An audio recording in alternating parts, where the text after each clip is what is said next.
To learn more about the tradition and rules of the game, we're headed over to Mike Arsalides, who's here on the polo field taking in the action. Polo is without question one of the most physically and mentally demanding sports you will find. And what makes it so interesting is that it's maintained its tradition for more than 2,500 years.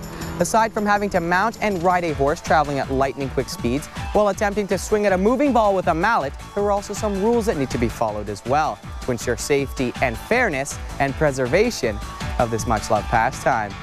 The word polo comes from the Tibetan word pulu, which means ball. It was first played by nomadic warriors who saw the game as a great way to train their horses for battle and also let off some steam. As civilizations developed, the sport spread all across Europe and Asia, being dubbed the Game of Kings in the Far East. And it wasn't until the late 1800s when the British formalized the sport with rules and customs, eventually bringing it to North America at the turn of the 20th century.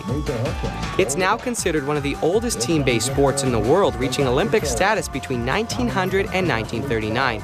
And finally in 1998, the IOC recognized it as a sport with a bona fide governing body, the Federation of International Polo.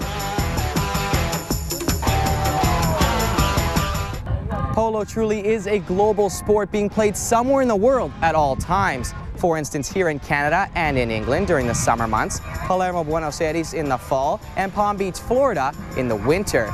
There are more than 40 teams competing internationally in the sport from countries like Canada, the United States, Zimbabwe, South Africa, Australia, and Argentina, where in recent years the Argentines have separated themselves from the pack because of their huge passion for the sport and their country's ideal terrain. Enrique Bozada is a professional polo player from Argentina. Bozada was raised with the sport in his blood and compares the experience with polo to young children growing up here in Canada playing hockey.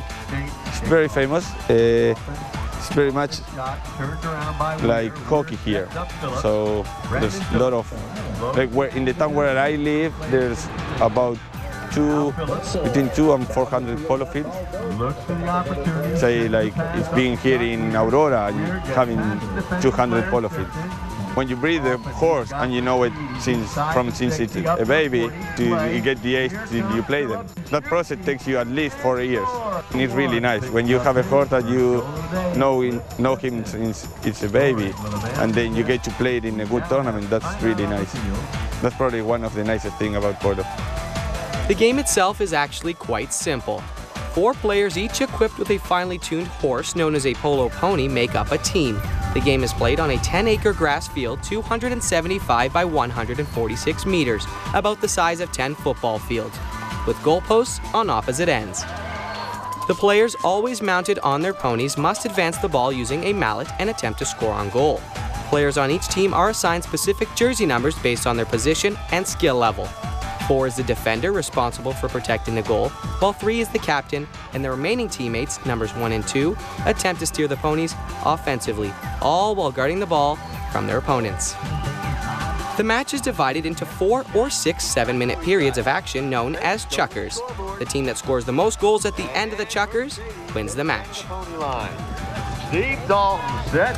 As the old saying goes, imitation is the greatest form of flattery, with many variations to the sport, including elephant polo, camel polo, in a canoe, on a cycle, a golf cart, and in the water for everyone's favorite, Marco Polo. Although it's not really polo.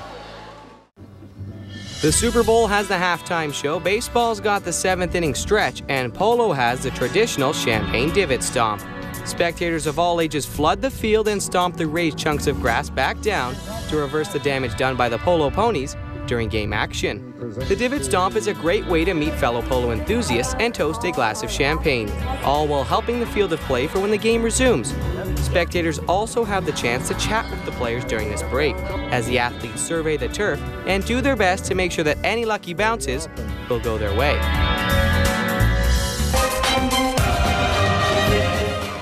In addition to the players, arguably the real athletes of the sport of polo are the polo ponies. Mike Arsalides went directly into the stables to learn why these equine performers are an invaluable asset. It goes without saying that polo players are skilled athletes, but they can't do it all alone. In fact, some would argue that the true athlete in the sport of polo is the pony. The pony, a horse itself, is a beautiful beast, trained to play the game with accuracy, agility, and sophistication. The polo pony is typically a cross between two breeds, a thoroughbred and a quarter horse. It stands as high as 1.47 meters or 14.2 hands. They need to be strong, durable, and intelligent because while they are being navigated by their rider, the pony must possess natural instincts to avoid collisions on the field, not to mention from the mallet, being swung across and around its head, legs, and back by the riders. Game regulations state all ponies be dressed the same way to ensure fairness and safety to both rider and animal. Prior to the match, the horse must be dressed, a task that takes about 10 minutes to complete. The pony has its mane hogged, meaning it's cut down to the neck area. This is done so that the polo mallet will not get tangled and interfere with the gameplay, and more importantly, to protect the pony from injury. The horse's ankles are also taped to ensure stability in the legs, reinforcing safety and maintaining the standard dress for all ponies. Lastly, the mount harness is placed on the back of the pony, upon which the rider will sit during the match.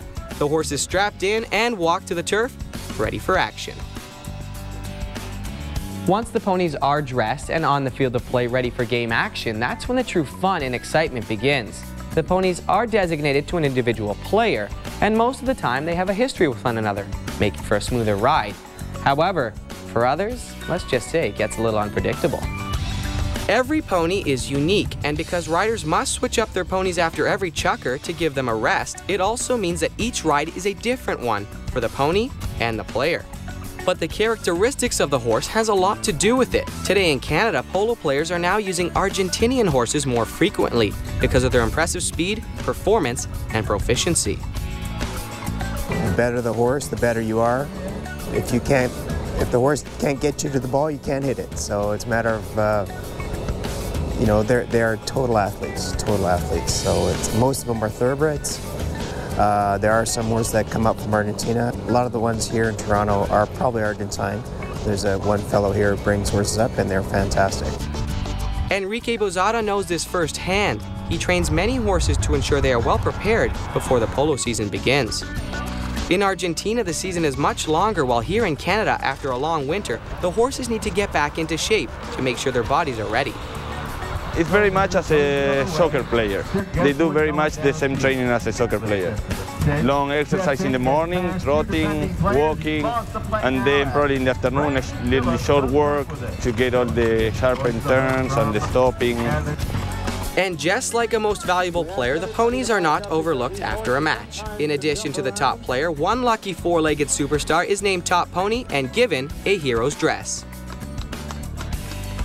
With the ponies being viewed as high-performance athletes, it's important to remember that they're treated humanely with a primary focus on respect. The bond which exists between player and horse is a unique relationship which separates the winners from the rest.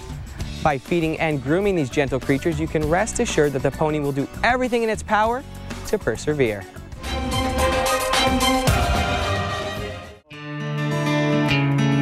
Polo and fashion go together like a horse and rider. Another tradition made famous by the sport of polo is the hat award, given out during halftime of every match.